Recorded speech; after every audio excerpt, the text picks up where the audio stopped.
Hi guys! Hello mga friendships! So ayun na nga guys, wala tayong video ngayon kasi nilagnat ang tita nyo. At ayun na nga guys, so dahil andito lang tayo sa bahay at 1 week na guys, nagpapalakas tayo kaya hindi muna tayo rumarakit. So ayun na nga guys, may nabasa nga pala akong issue. Yes, may issue 2024 agad. Ito ay about dun sa 299 pesos na engagement ring. So, ang dami ko nakikita mga comment, kung ano-ano, pero hindi ko talaga siya mapigilan guys na hindi mag-react. Kaya andito ako ngayon, magre-react kung ano ang aking saloobin.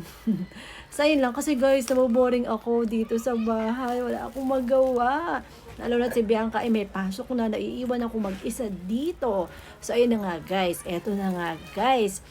Ako naman, for me, kung bibigyan ako ng engagement ring na worth 299 pesos, okay na okay sa akin yun, pabor ako doon. Kasi sa akin naman, wala namang problema ang amount. Actually, hindi naman talaga din ako mahilig sa mga kolo-koloreta or whatever. Hindi talaga ako materialistic na bagay. Alam yan ng mga friendship ko at alam din yan ni Dada. Pero, ang napakahalaga sa akin ay, walaan nyo guys, basta busog ang tiyan. Yan lang guys. Wala akong pakalam sa mga engagement ring, sa mga, basta lahat ng mga material na bagay. Basta basta busogin nyo yung tiyan ko. Wala na tayong problema guys. So yan lang. So, kung ang iba, hindi sila pabor dun sa 299, respeto natin yan. Pero kung yung iba naman ay okay lang din, so respeto natin, magkakaiba kasi tayo ng opinion. Pero sa akin, may engagement ring man or wala, okay lang. Basta, kasi gusto niya po guys na busog man. yes, basta busogin nyo lang yung tiyan ko, hindi ako, wala akong masasabi kahit ano, kahit bahala kayo dyan. Basta yung tummy ko guys ay laging busog. So yan lang guys, yan lang ang aking masasabi about dun sa issue na worth 299. Kaya nga guys, look, tingnan nyo, wala akong earrings. Ito nga pala nung ano kami.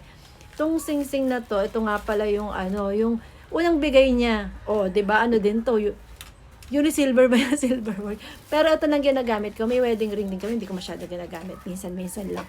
Pero hindi nga kasi ako mahilig sa mga sa mga kolo-kolorete. Wala rin akong wala talaga lahat. Basta make sure lang na Busog. basta yung tummy ko guys ay busog. So yun lang guys. Kaya wag na tayo magtalo-talo pa dyan. Ang mahalaga dito guys, Ang busog. yeah, at mura man o mahal, ang mahalaga dito ay nagmamahalan kayo at may forever dapat. Hindi yung mahal nga tapos naghiwalay naman o yung iba naman mura pero hanggang ngayon magkasama pa din, 'di ba? Kaya yun lang.